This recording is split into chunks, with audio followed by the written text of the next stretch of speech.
cierto modo se comprometieron a participar y quiero creer que quizás por la hora, por el día, por el mes, por lo que sea, no pudieron conectarse, pero bueno, sabemos bueno, que tenían toda la intención de participar de, de esta charla. Bueno, sigue entrando gente.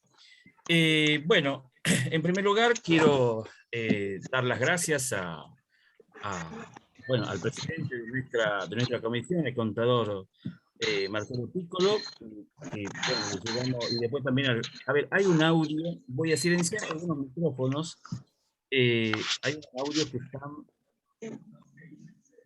a ver, a ver, ahí creo que estamos mejor. Bueno, les decía, bueno, en primer lugar quiero agradecer bueno, principalmente a nuestro presidente, contador Piccolo, y a toda la comisión de compliance, porque bueno, en cierto modo yo fui el que traje la idea, o sea, después de haber tenido mis clases, sí, con el Fray, que realmente, bueno, a mí particularmente me encantaron, y bueno, quería compartir un poco esto con ustedes, y que en cierto modo hace a lo que nosotros estamos haciendo en nuestra comisión. O sea, la cuestión ética vendría a ser como en cierto modo, nuestra materia prima, ¿sí? Quizás haciendo una exageración. Pero bueno, lo que nosotros proponemos es, bueno, que hacer las cosas bien. O sea, el compliance, entendido como lo que es el apego a lo que es una normativa. O sea, nosotros vamos a tomar el concepto de bien, ¿sí? Más que nada por el apego a una ley, a una normativa. Ahora, que la ley que sea injusta o que esté mal la normativa, bueno, eso es otro tema. ¿Está? Entonces, bueno, lo que nosotros pregonamos es esto, hacer las cosas bien.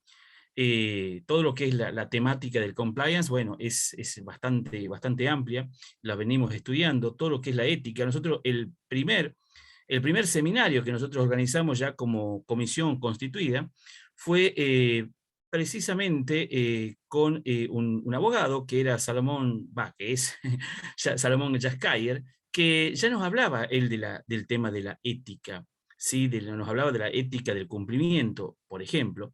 Entonces, bueno, es algo o sea, dentro de la planificación que nosotros tenemos que hacer de la cuestión del compliance en una empresa,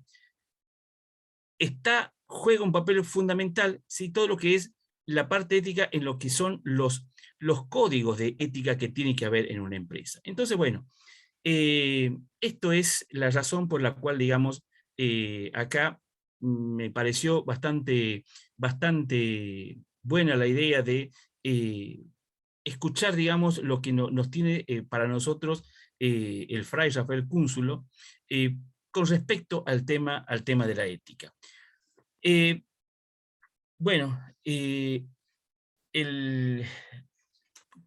el, el Fray Rafael Cúnsulo es licenciado en filosofía, ¿sí? De la Universidad del Norte Santo Tomás de Aquino, a su vez es doctor de filosofía del PUST de Roma. Después el Fray nos va a decir qué significa PUST. Bueno, fue director de la carrera de filosofía de la Facultad de Humanidades de la UNSTA, es miembro y socio fundador de la Sociedad Iberoamericana de Antropología Filosófica, ¿sí? Fue presidente de la Junta de Gobierno de la UNSTA, ¿sí? Entre otros logros académicos que tiene el Fray. Entonces, bueno, yo creo que va a ser muy interesante que, digamos, lo escuchemos al Fray. ¿Cuál va a ser la dinámica de lo que va a ser esta presentación? Bueno, el Fray va a exponer, habíamos quedado más o menos unos 50 minutos, ¿sí? Cosa que quede lugar para plantear el debate, porque yo creo que eso es lo que en cierto modo va a enriquecer. O sea, escuchar, que escuchemos todos los puntos de vista que nosotros, o sea, que nosotros podemos aportar y que va a surgir de esto, porque en cierto modo es un tema, o sea, no tendría que ser un tema polémico, pero es polémico. ¿Está? ¿Por qué? Porque mucha gente descree de la ética y sobre todo en lo que es la tributación. Entonces, bueno, esto digamos un poco la introducción que yo quiero hacer. Y bueno, lo que yo les pido que por favor, bueno, después al final generemos un debate, cosa que, bueno, se enriquezca todo esto. Y de paso, a todos los colegas que no, bueno, que están conectados y que después lo van a ver en forma sincrónica, los invitamos a que participen de nuestra comisión. Tenemos mucho trabajo para lo que es el 2022, venimos trabajando, esta va a ser la última actividad de nuestra comisión, y los invitamos para que, bueno, en el 2022 estamos armando unas jornadas regionales que realmente van a ser muy, muy interesantes. Así que, bueno, los invito a todos a participar, y bueno, los dejo con el Fray Rafael. Bueno, Fray, todo suyo. Bueno, muchas gracias. Buenas tardes a todos los presentes. Acá vamos a ampliar un poquitín más. En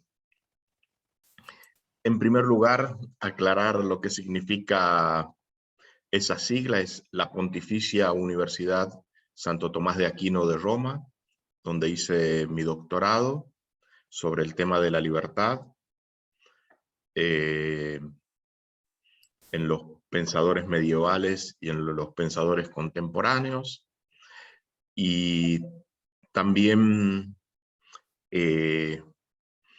algo que para mí es muy importante, hemos fundado la revista Studium Filosofía y Teología, una revista que ya lleva 19 años ininterrumpidos allí en la universidad. Y otra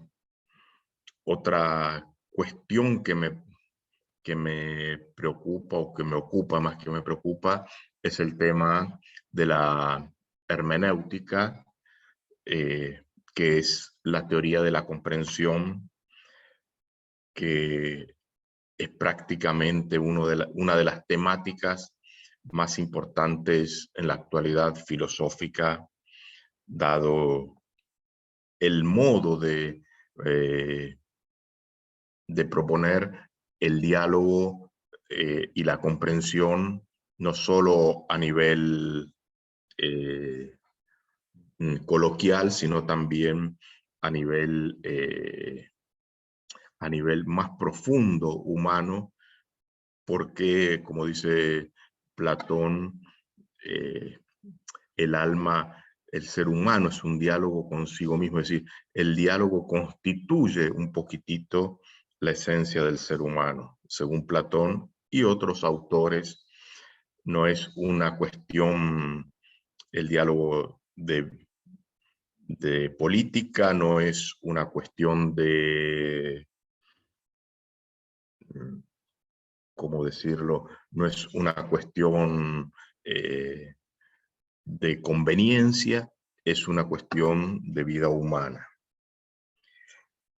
Y ya introduciéndonos en el tema de la ética y la tributación, tenemos que decir que la ética y los impuestos son dos conceptos que se han entrecruzado constantemente, aunque no siempre ha habido concordancia entre estos dos conceptos.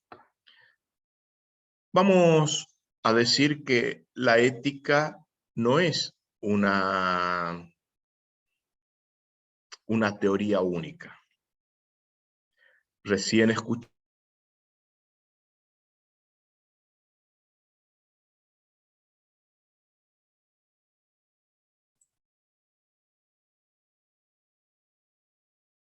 A ver, se tildó un poco la conexión del Fray.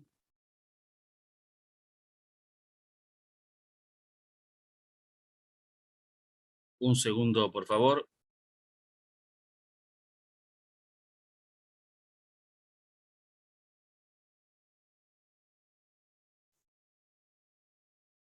Un segundo, por favor.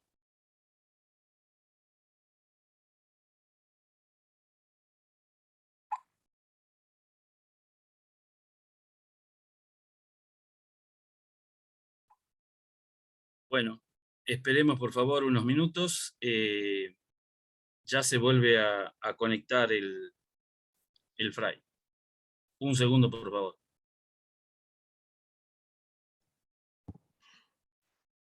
¿Sí? No, no sé qué pasó. Ya Sí, estoy de nuevo. bueno, Decía que hay una visión ética desde la perspectiva kantiana como la de la obligación, del deber, y hay una ética muy distinta que es la ética aristotélica, donde se plantea la necesidad de crecer humanamente en la virtud para alcanzar el bien y la felicidad.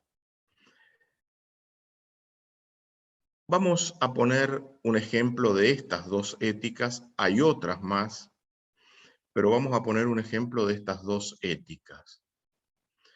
En la del cumplimiento del deber, corro el riesgo de poner entre paréntesis algunos de los elementos importantes de la ética.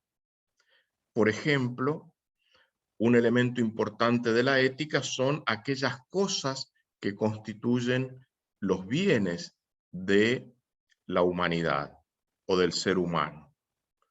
Por ejemplo, la ética kantiana no haría ningún problema o no tendría ningún problema en justificar el genocidio, vamos a poner, de Alemania, porque era lo que mandaba. Y obedecía, todo aquel que obedecía estaba bien. De hecho, en el juicio a Eichmann en Jerusalén, Hannah Arendt, una judía que fue reportera del New Yorker, decía eso: yo nunca vi un hombre malvado, vi un hombre estúpido que lo único que sabía hacer era cumplir órdenes. Por supuesto que la comunidad judía, al no condenarlo como un hombre malvado, la condenó a ella.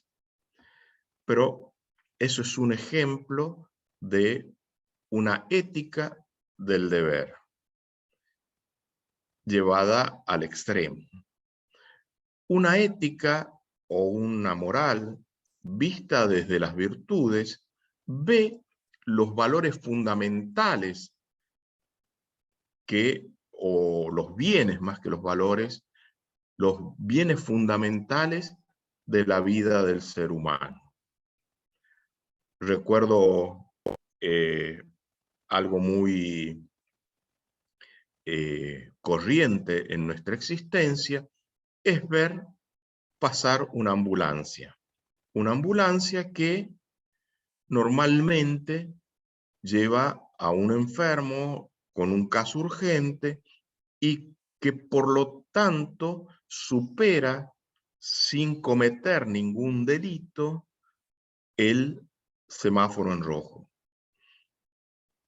Lógicamente, está en la conciencia también del que maneja la ambulancia si estoy llevando un enfermo grave de urgencia o estoy llevando dentro de la ambulancia una pizza para que no se me enfríe. Es decir, el bien que pongo en juego, que es la vida, entra en conflicto con otro bien, que es la vida, por lo cual el ordenamiento del tránsito hace que no nos estemos chocando en las esquinas. Si yo lo hago por un bien de la vida que estoy tratando de salvar, tiene una justificación no en el deber, sino que tiene una justificación en algo que en la ética aristotélica se llama prudencia, donde se hace un juicio por el cual lo universal, que es no cruzar el semáforo en rojo, tiene una circunstancia particular que puede poner entre paréntesis esa ley universal. Por eso son dos éticas distintas. En una se exige fundamentalmente el criterio de discernimiento del ser humano, en el otro no hay exigencia del ser humano. Es decir, hay que cumplir. Una es la ética aristotélica, la otra es la ética kantiana.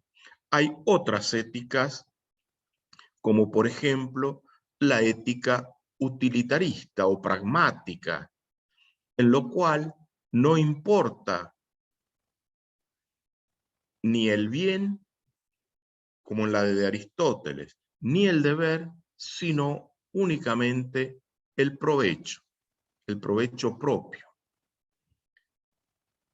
Esta ética, evidentemente, al menos yo la descarto, porque me parece que no es una ética que pueda ayudarnos a trabajar el tema de los impuestos. Por eso, o de la tributación, por eso existe la concepción de la ética distintas, también existen las concepciones de los impuestos de distinta naturaleza.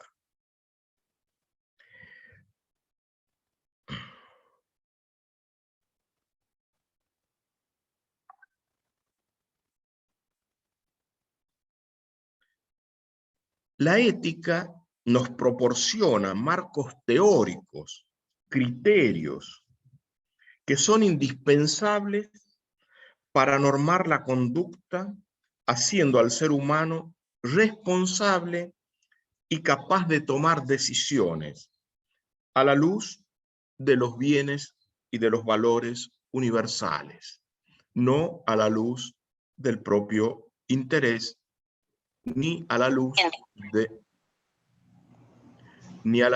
de los propios, digamos, solo a la luz de las leyes que están en vigencia. ¿Se necesitan las leyes? Lógicamente que se necesitan las leyes. Somos seres humanos, no solo pensantes, sino también sociales. Y por eso el ser humano tiene que usar su inteligencia y su voluntad para realizar todas las actividades. El problema es que muchas veces el nivel de profundidad, el nivel de conocimiento, el nivel de indiferencia no permiten ser plenamente consciente de las cosas que realizamos. Normalmente obramos por costumbre y evitamos, y esto es lo grave, como diría Hannah Arendt, evitamos pensar, evitamos juzgar y valorar los actos de nuestra propia vida, que es lo que ella le acusaba justamente a Eichmann.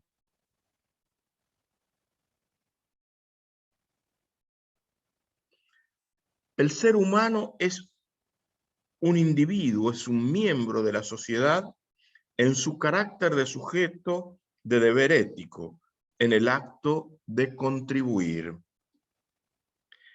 Por su parte, los impuestos son cargas obligatorias que las personas y las empresas tienen que pagar para financiar al Estado.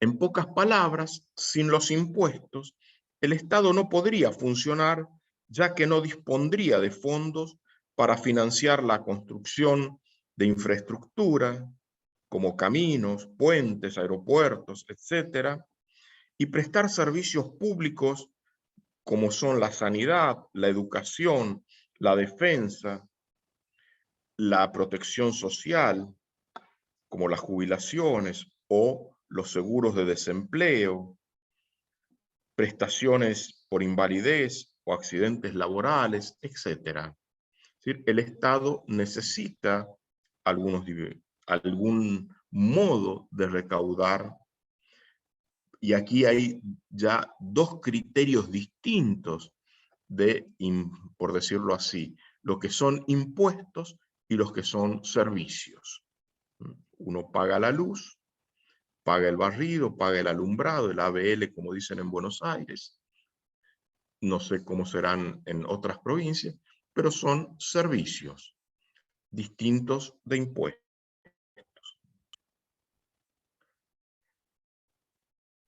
Pero la ética y los impuestos, como decíamos, tienen una relación conflictiva y tienen distintas perspectivas. El impuesto lo podemos ver desde, desde el que tributa, lo podemos ver desde el que legisla los impuestos, los podemos ver desde el que administra los impuestos. Nosotros vamos, porque es lo que el tiempo nos permite, vamos a solo elegir aquellos que debemos tributar impuestos, porque es uno de los elementos por los cuales nosotros, y probablemente ustedes desde su profesión, es lo que más hacen. Es decir, tendríamos que a lo mejor establecer una discusión mucho más amplia en la sociedad sobre la eticidad de tantísimos impuestos que tenemos. También tendríamos que establecer la eticidad del modo de administrar esos impuestos. Pero no nos daría el tiempo para trabajar todos estos elementos.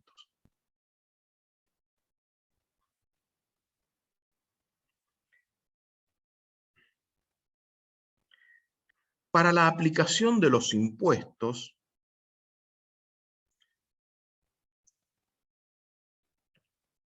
deberíamos tener en cuenta la capacidad contributiva, que indica que quienes más tienen deben aportar en mayor medida al financiamiento estatal, para respetar el principio constitucional de equidad frente a la ley.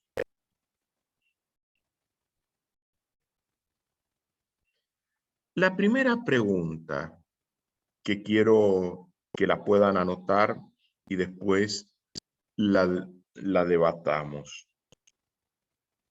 ¿Solo se contribuye con impuestos o también se contribuye con inversiones? ¿Cuál es el mejor camino para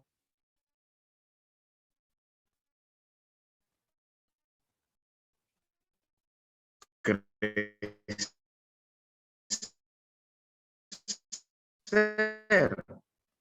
no solo como empresa, como personas, y al mismo tiempo crecer? La trascendencia del objetivo de los impuestos, que ya las hemos mencionado, como la educación, la salud, la defensa. Resulta un imperativo ético contribuir al sostenimiento del Estado a través del sistema impositivo. ¿Podemos decir que quien no lo hace desarrolla un comportamiento inmoral y repudiable? Segunda pregunta. Así en términos generales, pero la cuestión es mucho más compleja y requiere un análisis más detenido. Fray. ¿Sí? Se escuchó muy entrecortado, muy distorsionado cuando estaba diciendo la primera pregunta. No sé si la podrás repetir. Sí. Volvemos para atrás.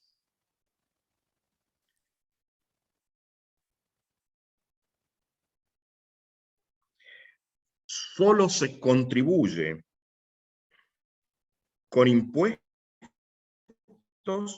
o también se contribuye con inversiones. ¿Ahora se escuchó? Sí, perfecto, perfecto.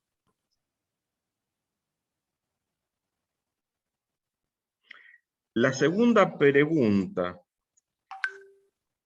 ¿podríamos decir que quien no lo hace, no paga impuestos, desarrolla o los paga distorsionados, desarrolla un comportamiento repudiable?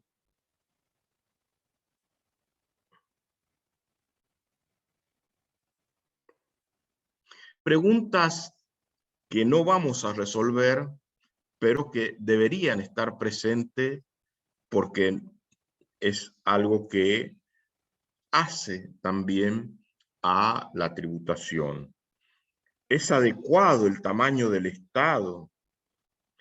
¿El Estado debe cubrir todas las necesidades sociales de los individuos o grupos? ¿O se deben alentar sociedades intermedias que cubran estas necesidades?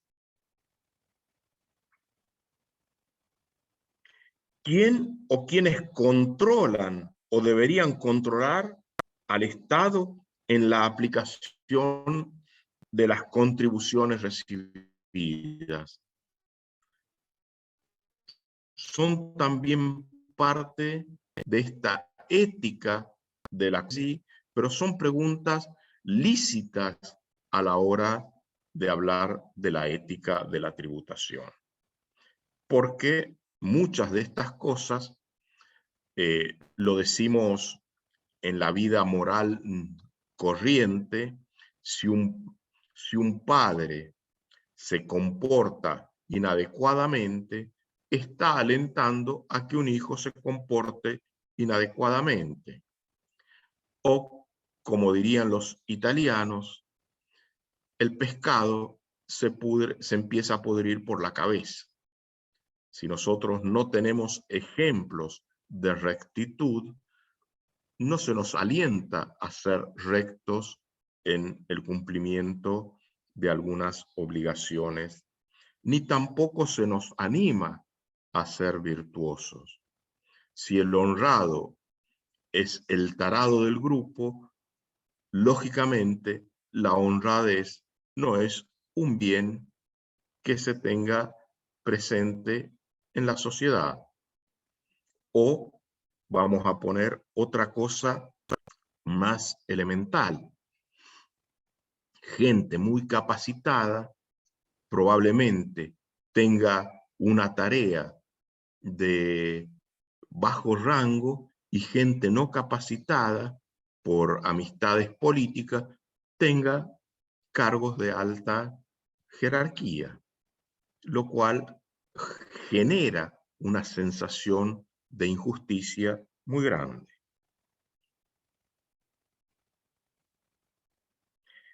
Vamos a hacer un poquitito de historia, poquitito nada más.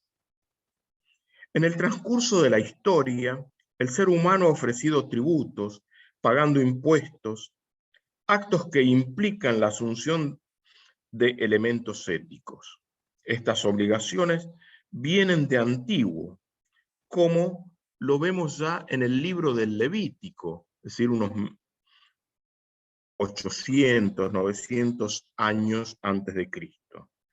Todo diezmo entero de la tierra, sea de los productos, dice el Levítico, sea de los frutos de los árboles, todo diezmo del ganado mayor o menor, es decir, cada décima cabeza que pasa por debajo del cayado, será cosa sagrada, cosa de Yahvé.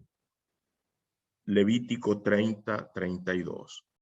Hay una norma que hay que ofrecer algo porque el que nos dio esos bienes es Dios y debemos devolverlos a Él. La ley del Shedaká se sigue usando sobre todo entre los judíos ortodoxos. ¿Y cómo va ese diezmo? Ese diezmo va a los necesitados, a los más necesitados de la comunidad.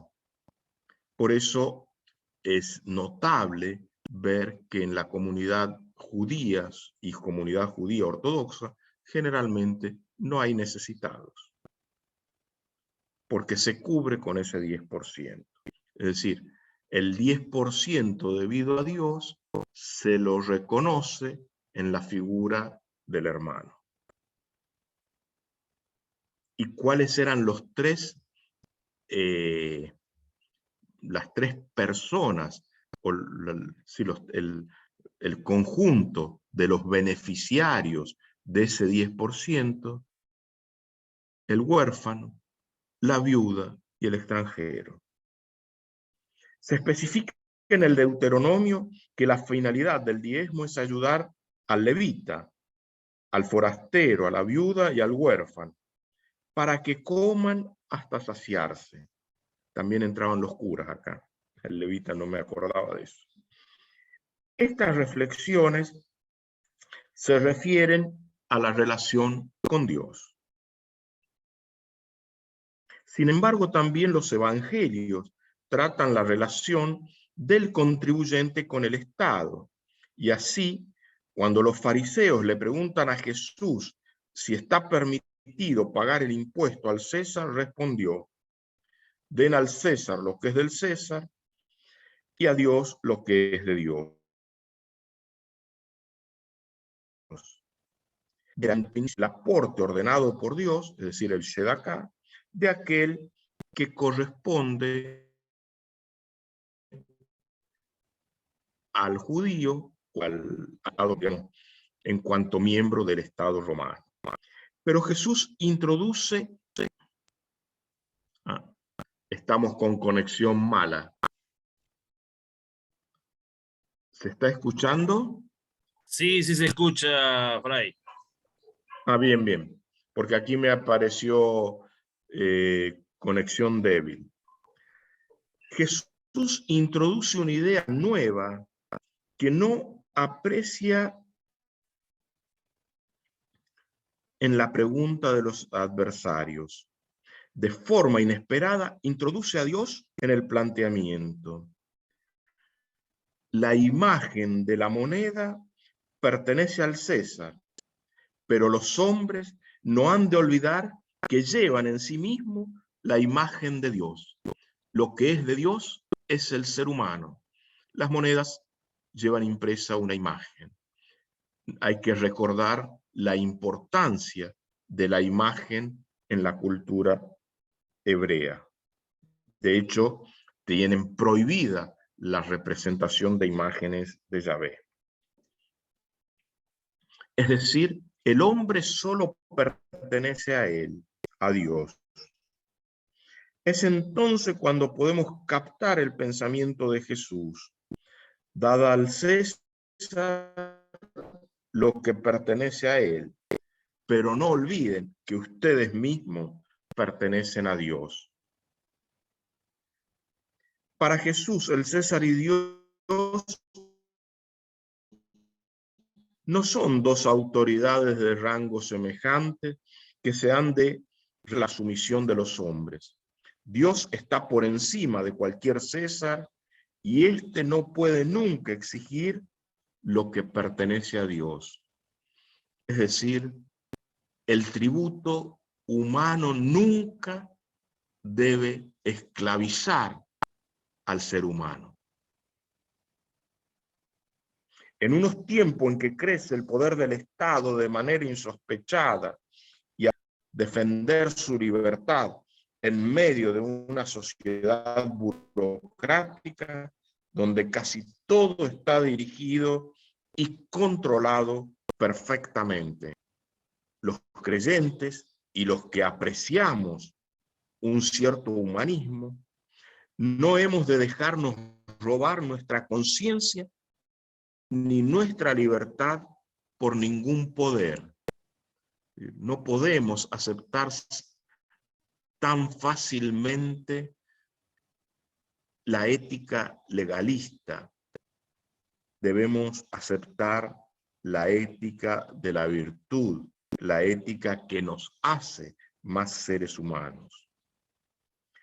Hemos de cumplir con honradez nuestros deberes ciudadanos, pero no podemos dejarnos modelar ni dirigir por ningún poder que nos enfrente con las exigencias fundamentales de nuestra libertad, de nuestro ser hombres, es decir, de nuestros bienes fundamentales, e inclusive para los que somos creyentes, con el bien fundamental de la fe. Pero esto no es solo para creyentes, sino es para todos. Y hay un elemento que ya no es de la ética del que contribuye, sino de la ética del que cobra. En el Evangelio se nos habla de Zaqueo, que era jefe de los publicanos. El publicano era un recaudador judío en favor del imperio, el ser más despreciable. Pero ser jefe de los publicanos era más despreciable aún. Cuando se encuentra con Jesús, dice: voy a devolver la mitad de mis bienes a los pobres, y si he perjudicado a alguien, le daré 4 veces más. La ley judía decía el 10%. La mitad de los bienes significa que había robado mucho cobrando impuestos. Y también, si he perjudicado a alguien, devolver 4 veces más. Es decir, que no solo cobraban lo que estaban obligados a cobrar, sino que cobraban a ojo de buen cubero. A este me parece y le cobro más, a este le cobro menos.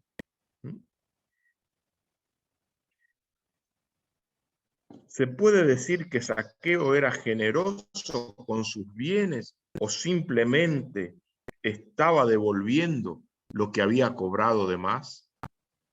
Esa es una pregunta también para tener en cuenta. En cuanto no se escuche, me avisan, por favor.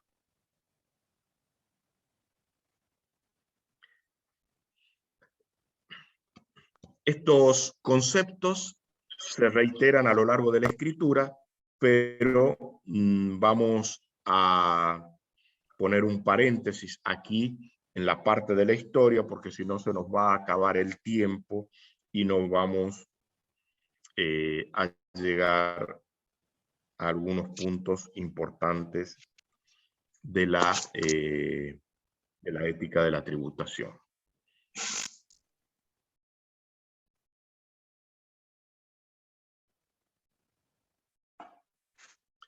En San Pablo, y termino con esto, hay una expresión muy buena en la carta a los romanos que dice: al que se le debe contribución, hay que darle contribución. Al que se le debe respeto, hay que darle.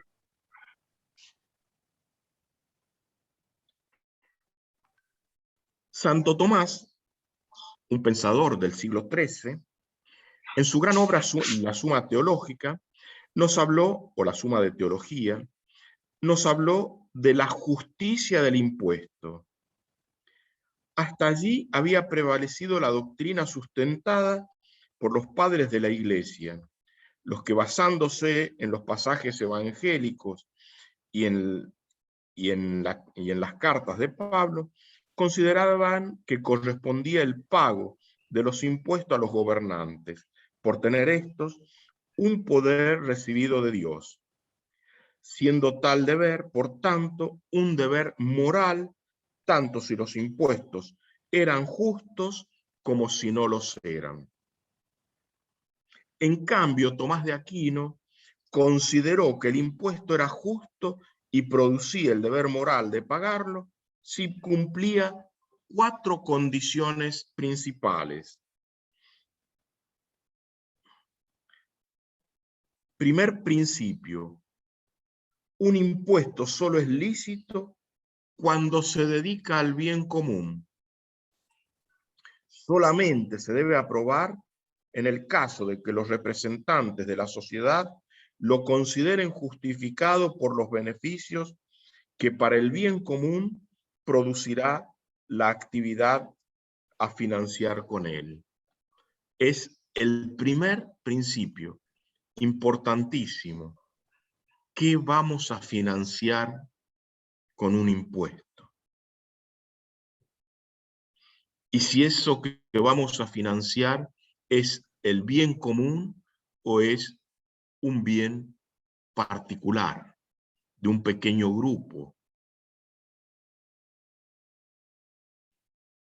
Segundo principio: el impuesto debe ser aprobado por los representantes de la sociedad, aquellos a los que la Constitución política conceda poderes para implantarlo. Además, tiene que ser exigido con las debidas garantías de uso. Es decir, que no va a haber malversación. Tercer principio: el impuesto debe gravar a quien tenga la capacidad económica suficiente para hacer frente a su pago. Es preciso que exista una realidad económica que posibilite la recaudación del tributo. Esta también es importante porque a veces, voy a poner un ejemplo personal. Mi cuñado falleció en agosto y él tenía una pequeña agencia de lotería. Tuvo que seguir tributando a pesar de estar muerto, y cuando no había actividad tuvo que seguir tributando durante meses hasta que se pudo cambiar la titularidad del dueño. ¿Sí? A veces hace que la tributación, es decir, ni siquiera en caso, no solo no existía la realidad económica, no existía la realidad personal. Es como si uno muerto le siguen cobrando impuesto a las ganancias, por decirlo en otro ejemplo.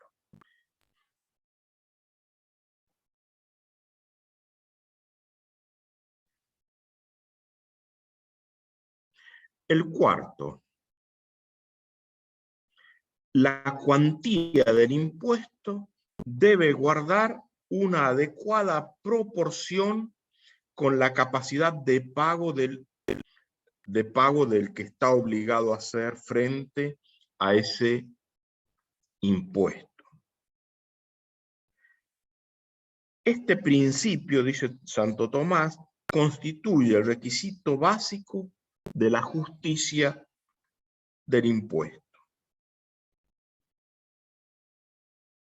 Es un paso enorme el que se da en esta concepción del pago de impuestos, de una obligación porque el rey tenía el poder de Dios, a estos 4 principios que ponen racionalidad en la posibilidad de imponer de un Estado y también en la posibilidad de pagar del contribuyente. Porque estos principios no solo valen para el que legisla, sino que también vale para el que contribuye. Con esto no quiero señalar acciones fraudulentas, como las quiebras fraudulentas, todo eso. No, es decir, hay veces que si uno paga y no tiene estos principios presentes, puede llevar a la quiebra, digamos, no fraudulenta, sino a una quiebra real de la empresa. De hecho, un fraile que ya falleció entró a los 60 años a la orden, y un hombre muy piadoso, pero fundió la empresa de sus padres porque quiso aplicar absolutamente todo de todo, cumplir con la justicia social, pagando todos los salarios y todo lo que correspondía, pagar todos los impuestos, todo, y finalmente tuvo que vender la empresa o declararla en quiebra, no sé. Y bueno, y después de varios años entró a la orden. Pero uno, si a veces el mal es mayor, y me acuerdo hace años en una negociación con un sindicato, yo les dije, perfecto, ustedes quieren que hagamos un aumento de esta cantidad, le mostré nuestros números, dije, perfecto, en 2 años van a ser 500 empleados sin trabajo, porque en 2 años, con estos aumentos que ustedes quieren, se cierra la empresa y entonces volvieron a la ratio de no una suma fija de aumento, sino a una suma proporcional. Y así se salvó la empresa, y así también se salvó el puesto de trabajo de tanta gente, y tantas familias pueden seguir viviendo, probablemente no con lo que uno desea ganar, pero sin llevar a la quiebra a una empresa. Es decir, a veces todas estas cosas son importantes para poder discernir cuál es el bien común.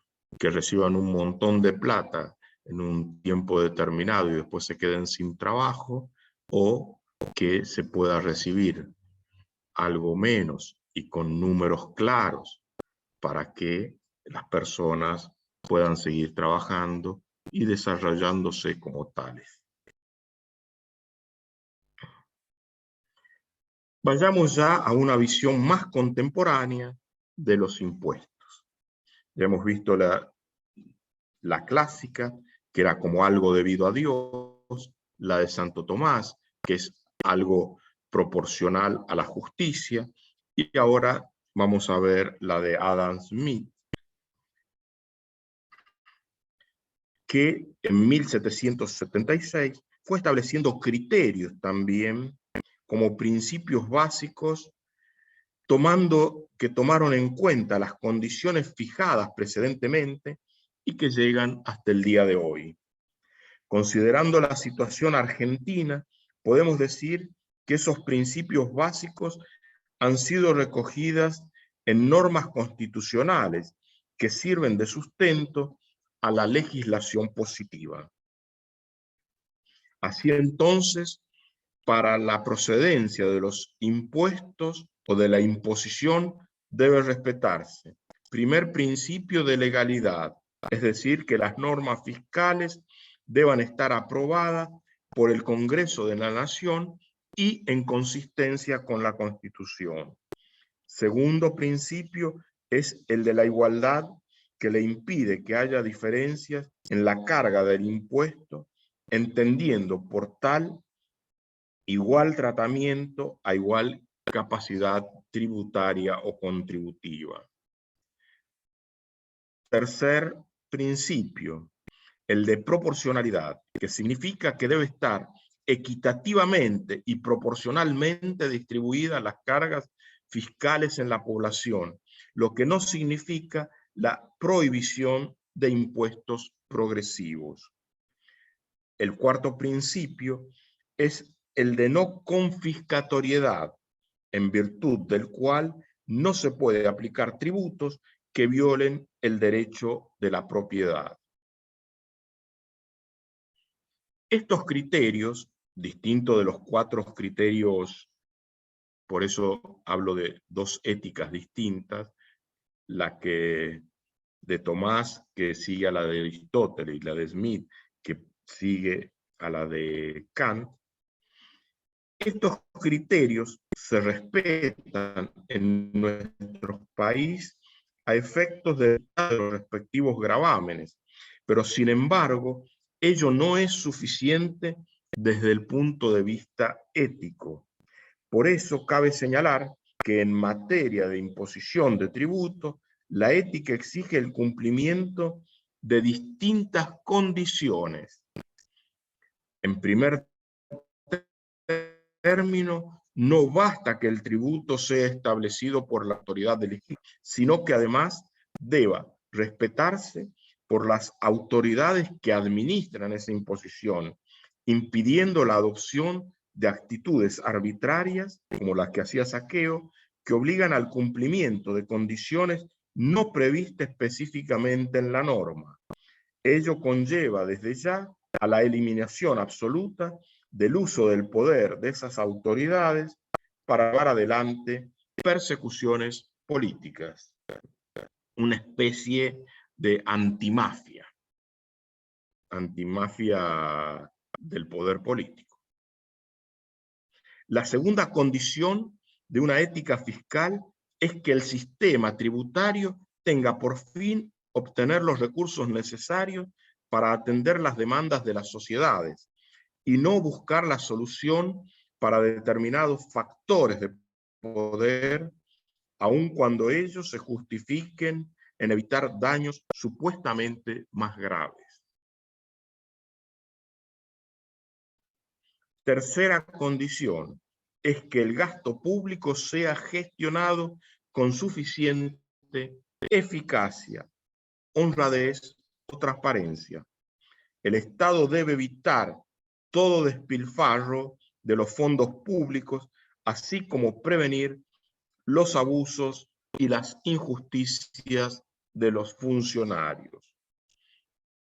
Pero como nosotros experimentamos, casi ningún funcionario va preso por esto, no hay justicia que controle estas cosas.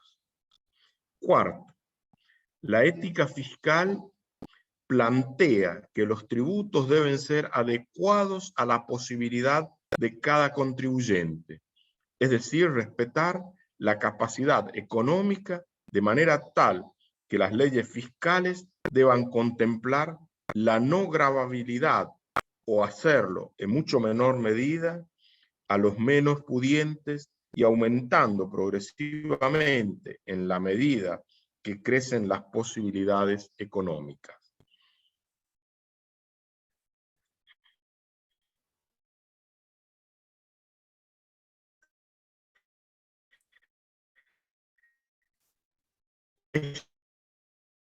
Fray, Indudable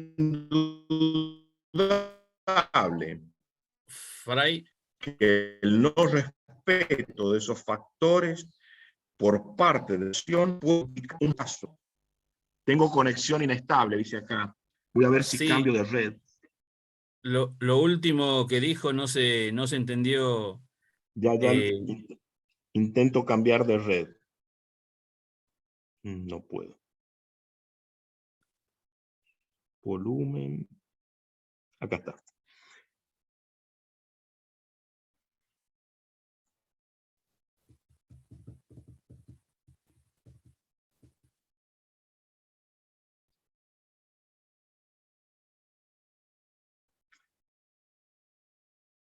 Bien. No sé por qué salí de la fibra óptica y entré a otra red de menor. ¿Ahora se escucha mejor? Ahí sí, lo que sí, lo último que dijo no se entendió nada, Fray. Volvemos para atrás.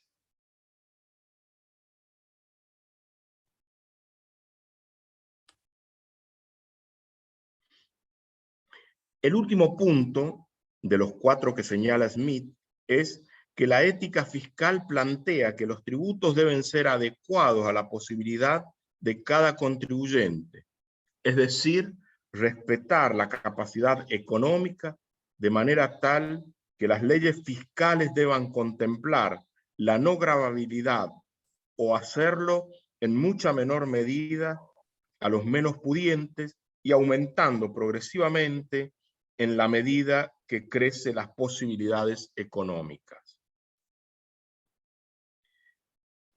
Es indudable que el no respeto de estos factores por parte de la administración pueden implicar un rechazo de la obligación de pago de los tributos por parte de los contribuyentes, pero que quede claro que ellos no están legitimados para incumplir, pues el deber de contribuir conlleva un imperativo inseparable del individuo que vive en sociedad. Por eso les decía yo, este punto es de una ética del deber de Kant y no de una ética del bien y de la virtud de Aristóteles.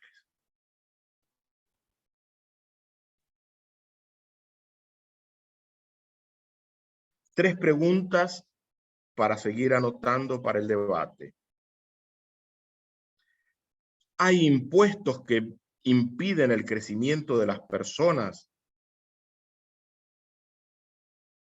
¿Cuál es el impuesto más regresivo que tenemos?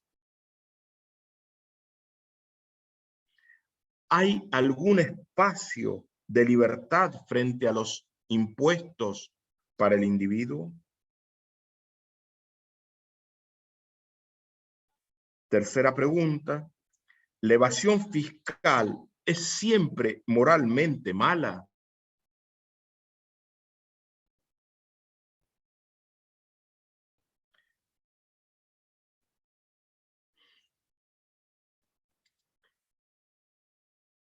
El futuro puede ser una oportunidad para cambiar.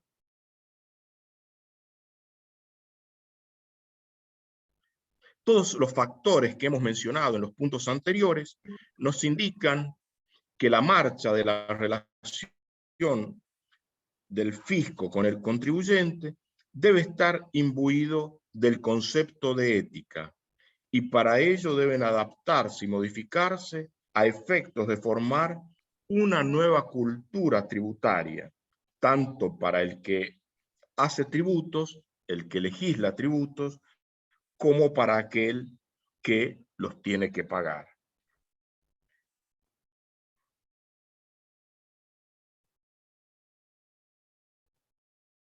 El contribuyente debe entender que dejar de pagar o evadir impuestos no soluciona nada, solo promueve el fomento del individualismo.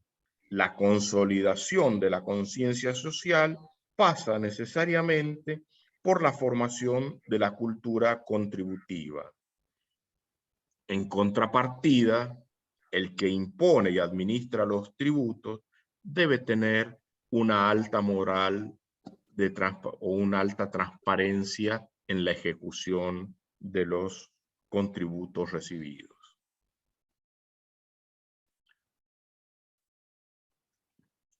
Otra vez me pone inestable la... Pero se está escuchando bien por ahí, ¿eh? Ah, perfecto. Perfecto, perfecto.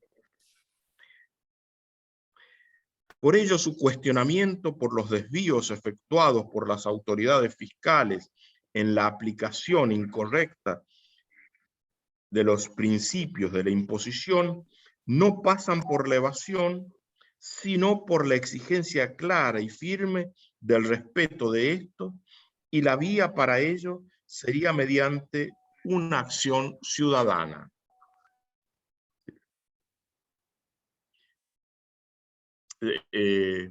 Para explicarlo, si cada uno evade, nadie va a hacer una acción ciudadana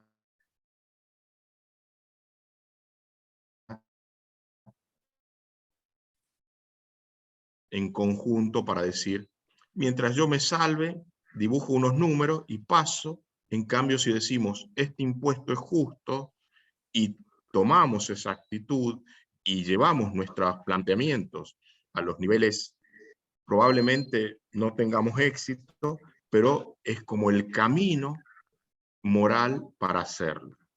Pero si ya ese impuesto es confiscatorio, probablemente allí no sea moralmente malo evitar algo de confiscación, porque atenta contra la propiedad y no contra la ganancia, porque los tributos siempre son sobre la ganancia.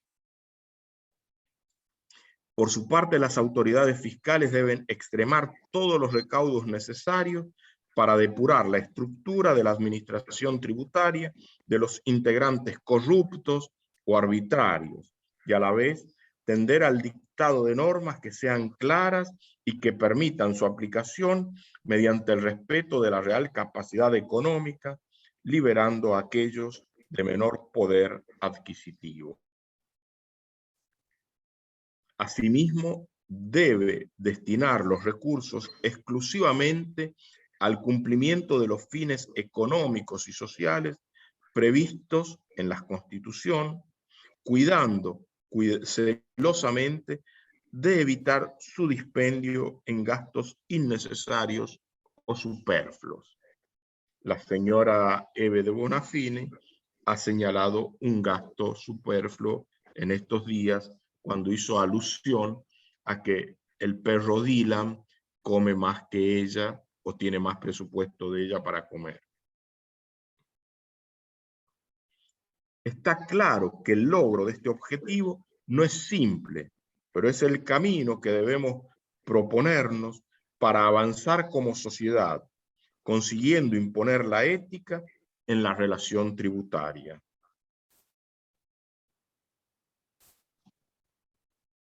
Y pregunta final, ¿hasta qué punto o hasta dónde la evasión debe ser considerada una conducta no ética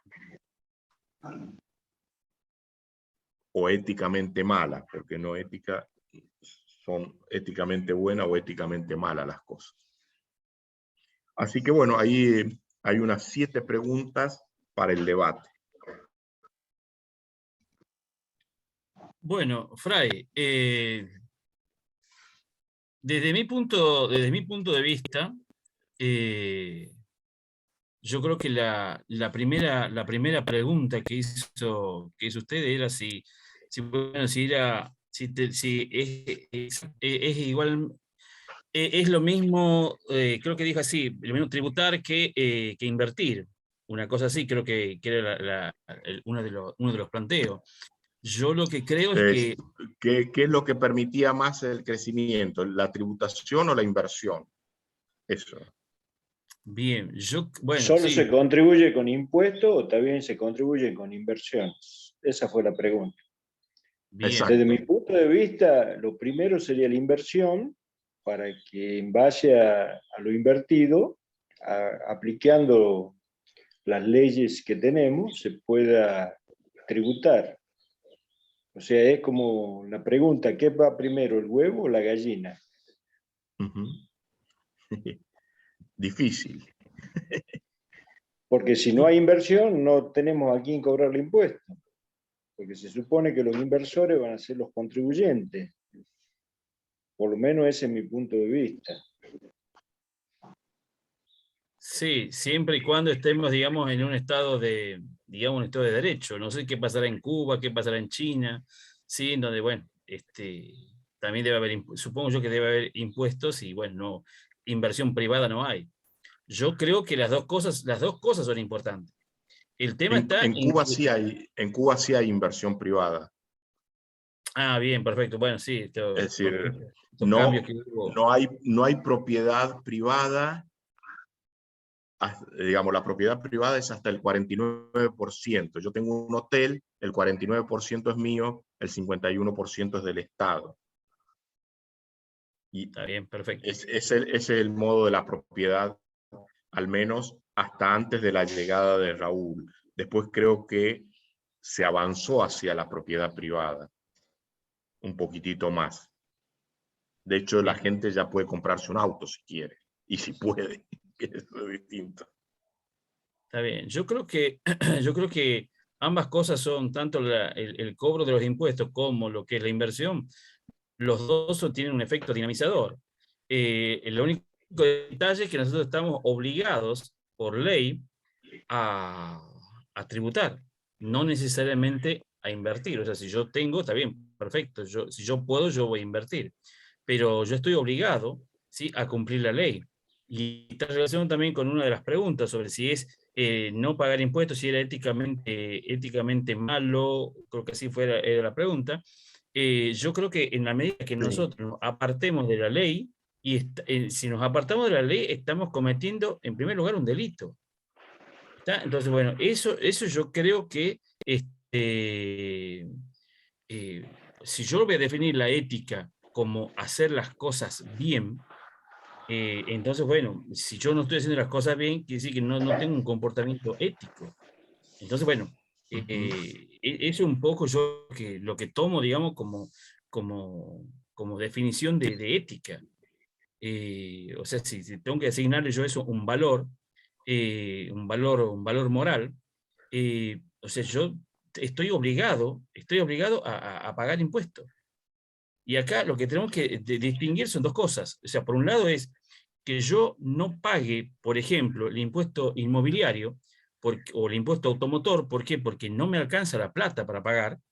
Y otra cosa muy distinta es que yo de pronto, no sé, por mis ventas les cobre el IVA, no facturo y me voy a quedar el IVA para mí.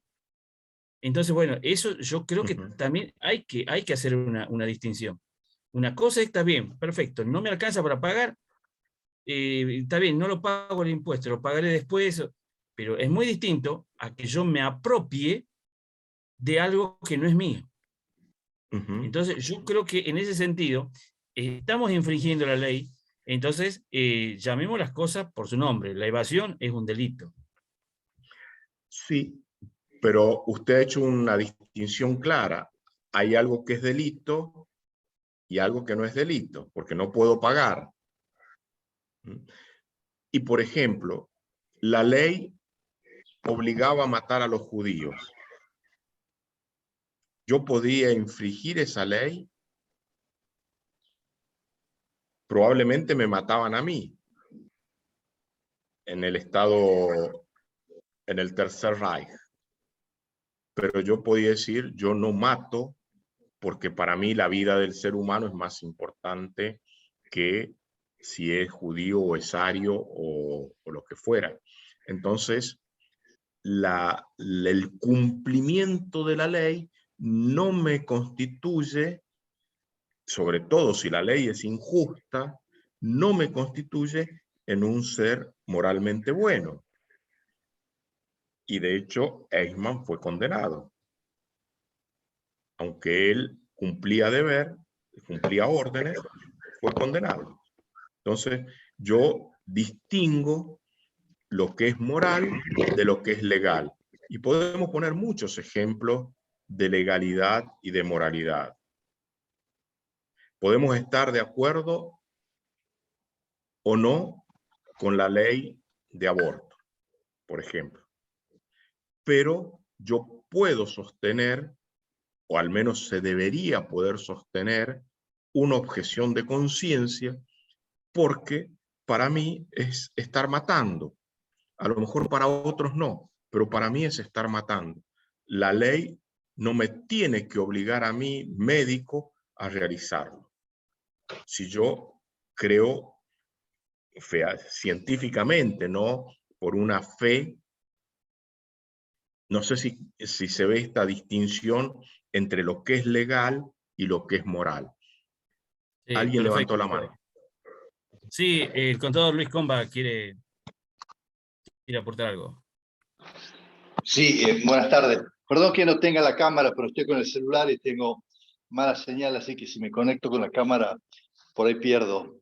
La verdad que ha sido realmente interesante la exposición del Fray, y con respecto a lo que vos planteás, José, creo que el tema es mucho más complejo y no pasa solo a veces por cumplir la ley, cuando la ley te lleva a resultados que por ahí no son los queridos. Y creo que en la misma exposición del Fray se dio un ejemplo de la persona esa que tenía la empresa, y que por cumplir el 100% de las exigencias legales, la empresa se terminó fundiendo. Entonces me parece que no hay que tomar posiciones extremas, pues cada caso podrá ser distinto, eso hace que lo relativiza más y lo hace más difícil, pero muchas veces cuando y nos pasa a nosotros en este tema de impuestos, donde hay municipios, provincias y nación cobrando impuestos sobre las mismas cosas, o el mismo Estado que reconoce que cobra un impuesto inflacionario del 30% sobre la inflación, porque solo permite computar un 16% de ajuste por inflación, creo que se hace muy complejo el tema.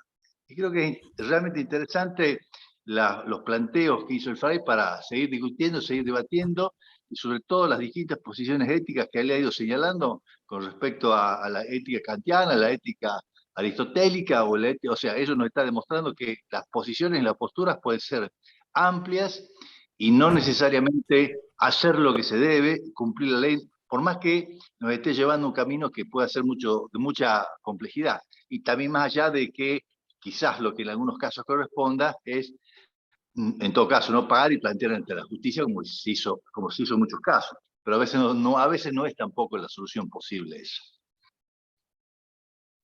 Y tiene más de 2000 años la discusión. Casi 3000. Sí, perfecto. Yo comparto en cierto modo lo que nos plantea el contador Comba, pero cuidado de no caer, digamos, tampoco en una anarquía, porque en nombre de pronto no sé, de la injusticia por parte del Estado no voy a pagar y podemos caer en una anarquía. Sí, pero José, me parece que es importante esto que usted mismo señalaba.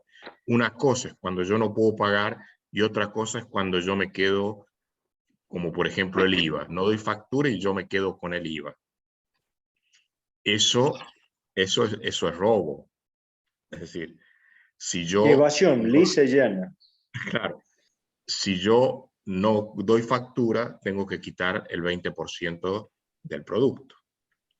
Un 1%, dejémoslo, pero yo tengo, claro, para hacer números redondos, pero digo, no puedo aplicar, porque además el IVA es el impuesto más regresivo, uno de los impuestos más regresivos que hay, y más injusto, porque el que peor lo paga o el que peor la pasa con eso es finalmente el más pobre, porque la leche le cuesta un 21% más caro que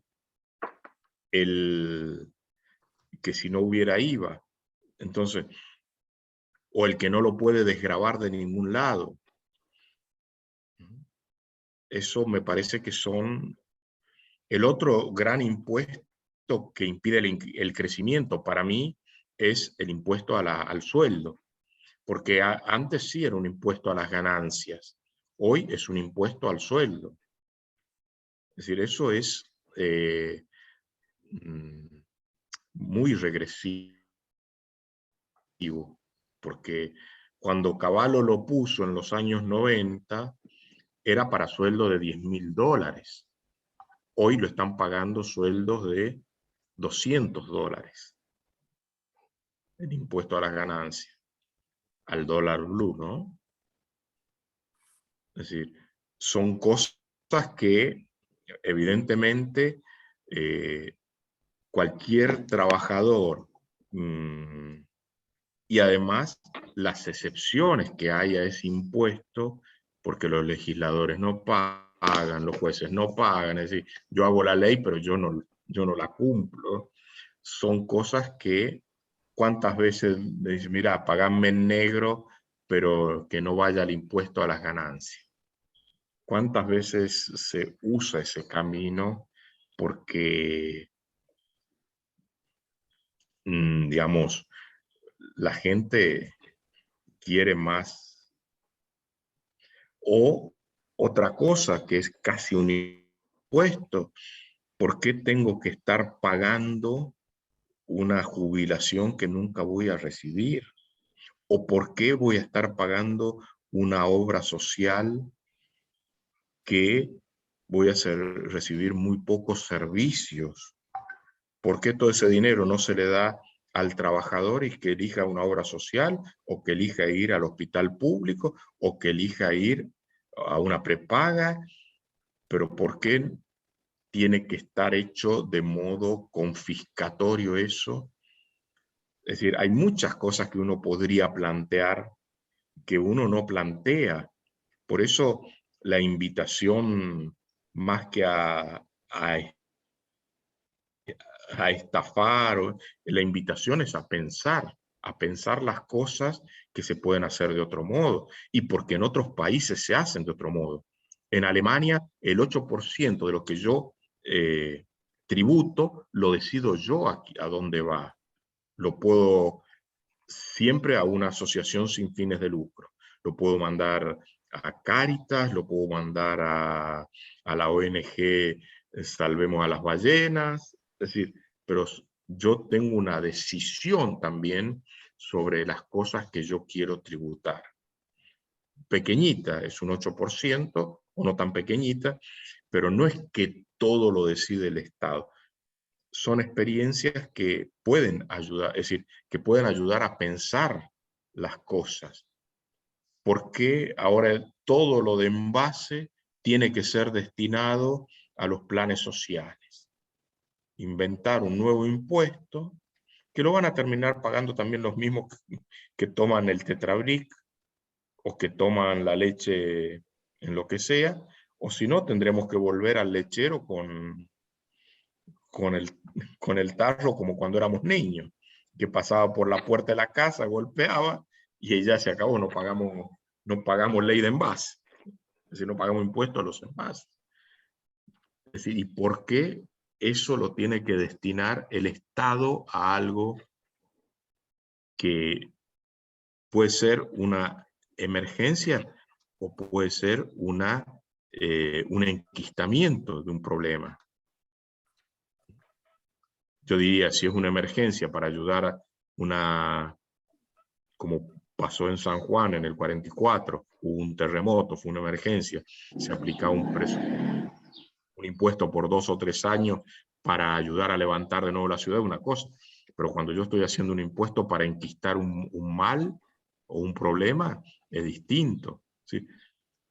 Tenemos que, digamos, la ética nos tiene que ayudar a pensar desde las 3 perspectivas: del que contribuye, como decía al inicio, que somos nosotros; del que legisla la contribución; y del que la aplica. Nosotros no tenemos ningún modo como ciudadanos de controlar sobre la aplicación de impuestos. No hay ningún organismo, creo que está la Oficina Anticorrupción, una cosa así, pero no hay, es decir, esto se presupuestó, esto se gastó, no hay ¿cómo se llama esto? Una auditoría contable de la ciudadanía sobre el presupuesto nacional. Dos acotaciones, Fray. Sí. A partir de la ley Massa de este año, mínimo no imponible pasó a 150.000 para los sueldos, y actualmente creo que hubo una actualización, se llegó a 175.000. Son $100. Un poquito más, usted dijo 200 a 200 pesos serían 40.000 pesos, serían como 600, $650. Pero bueno, no hace al fondo de la cuestión. Sí, sí. Y con respecto a lo que dijo recién, la verdad que el ciudadano no tiene participación. Están, digamos, los órganos de control del Estado que no siempre funcionan bien. En Tucumán, por ejemplo, tenemos el Tribunal de Cuentas, que es encargado de hacer la auditoría externa de las cuentas del Estado y la auditoría general de la provincia. A nivel nacional tenemos la Sindicatura Nacional y la Auditoría General de la Nación, pero nunca se han caracterizado por ser dinámicos, ni brindar mucha información, ni hacer controles exhaustivos. Por eso, cuando se descubre algo de corrupción, los juicios son eternos y no sé si alguna vez se va a llegar a condenar a alguien. Pero ¿qué independencia tienen Y son nombrados por los mismos políticos, así que independencia no hay. Independencia no hay. Hay, por ejemplo, el Tribunal de Cuentas de la provincia, son cargos desde que asumen hasta que se jubilan o se mueren. O sea, Claro. pasan más de un gobierno. Sería la única Sí, sí, posibilidad de pero que quien los nombró ya se fue hace muchos años y ellos siguen en el cargo, pero tampoco nos garantiza nada. Y bueno, sí, sí. siguiendo con sus preguntas, ¿quién debería controlar el Estado en las contribuciones recibidas? Sería lo que estamos charlando ahora. Esa Claro. sería la tercera pregunta. Después, el punto 4, la pregunta 4, ¿hay impuestos que impiden el crecimiento de las personas? Y bueno, acá siempre se dijo que el impuesto de sellos en la provincia es totalmente regresivo y por los pactos fiscales que se firmaron ya tendría que haber desaparecido hace años y está más vivo que nunca. Hace ¿Qué unos años impuesto? Perdón, que no le un escuché el iluminado, impuesto. el impuesto de sellos, Ah, un perfecto. iluminado hace unos años determinó que la tarjeta de crédito, el 1% del consumo de los usuarios de tarjeta, tendría que pagar el impuesto de sello y se lo cobran todos los meses. Y uno no sabe a dónde va esa cuantía de dinero que me imagino que será millonaria.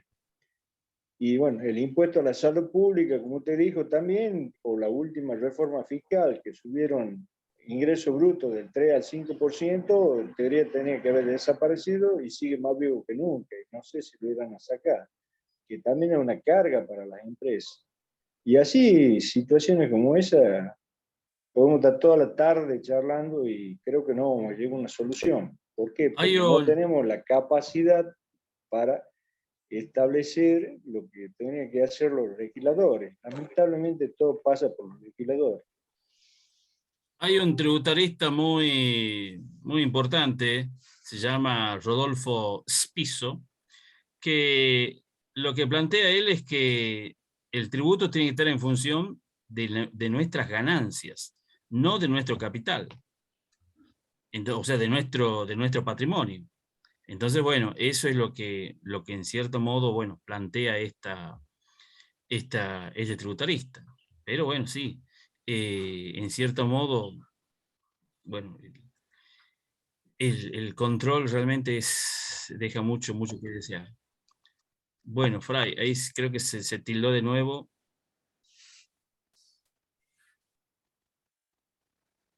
Bueno, ahí se cortó la conexión con Fray Rafael.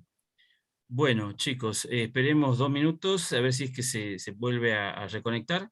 Si no, bueno, ya daríamos dando por terminado lo que es Bueno, esta charla, y esta última, la digamos, pregunta actividad. 5 no la alcancé a copiar y la 6 decía algo así como la evasión fiscal es siempre mala Sí, decía o así, preguntaba moralmente mala. si era moralmente malo. Entonces, bueno, eh, a ver, esperemos a ver si se conecta de nuevo el Fray, pero yo creo que a mi criterio es malo, ¿sí? Coincidimos, José. Para mí, digamos, es malo. Más allá de que de pronto, o sea, si tenemos algo que sea realmente confiscatorio, o sea, por más que lo diga la ley, que sea confiscatorio, un poco quizá en línea con lo que comentaba Luis, eh, podemos caer en una anarquía. Si yo voy a decir que a mí no me conviene pagar un impuesto o es confiscatorio, ¿qué voy a hacer? ¿No voy a pagar? Eh, es tal cual, bueno, es un tema yo creo que es delicado y que bueno, no creo que podamos hacer fácilmente sacar una conclusión, una única conclusión. Eh, Pero pero bueno, me permite, José, sí, sí, Fray, ahí volvió. si ahí volví. Me parece que la única posibilidad ética de hacer las cosas bien es la ética de la virtud. Porque yo puedo poner, el ejemplo de la ambulancia puede ser clarísimo. Es decir, las leyes existen, se deben cumplir, pero hay cosas que hacen que no se cumplan porque el valor que están protegiendo es mayor. Es decir, y eso exige siempre la prudencia, que es una virtud olvidada, que también puedo hacer trampa. Como dije, puedo llevar un enfermo, puedo llevar una pizza, pero sin la prudencia, sin la conciencia recta, como diría Santo Tomás, es imposible cualquier moral. Cualquier moral en cualquier lugar, no solo en la tributación, es decir, en todo, es decir, sin prudencia y sin conciencia de lo que estoy haciendo, es decir, disfrazándola, como en el caso de la ambulancia que lleva la pizza, si yo la disfrazo, siempre va a haber inmoralidad o moralmente mal. Pero si no hay prudencia, puedo ser ciego en el cumplimiento de las obligaciones y llegar a cosas graves como se llegó en algunos regímenes políticos o en algunos regímenes no políticos, en algunas cuestiones familiares, porque eran mandatos familiares, se hacían las cosas y cuántas matrimonios de conveniencia, vamos a poner de siglos pasados para no ponerlos de ahora, terminaban en un fracaso porque no era una elección personal, sino eran dos familias que querían juntar su raza, su propiedad o lo que fuera, y ya de chiquito los tenían comprometidos. Ha habido muchas iniquidades en nombre de una legalidad brutal, como también hay una brutalidad en la anarquía, es decir, en la anarquía de la posmodernidad filosófica también hay una brutalidad. Eso es grave también. Es tan rígida digamos, lo anterior que señalaba de cumplir una legalidad brutal sin discusión, como es brutal también la anarquía de la posmodernidad, de los que ya algo está pasando, porque fue una moda muy fuerte en los años 90, en principios de este siglo, pero que ahora los jóvenes no se sienten tan cómodos en la anarquía, sin rumbo. Los más jóvenes, digamos, los adolescentes, ¿no? Bueno, Eso Fray, me parece que, como diría Mauricio Beuchot, se necesita un término medio que lo pone la prudencia en la moral y que lo pone la analogía en la comprensión. Sin epiqueia, sin prudencia, no hay moral buena en ningún caso. Porque sin Fray, prudencia... Sí, perdón. Nos estamos pasando la hora.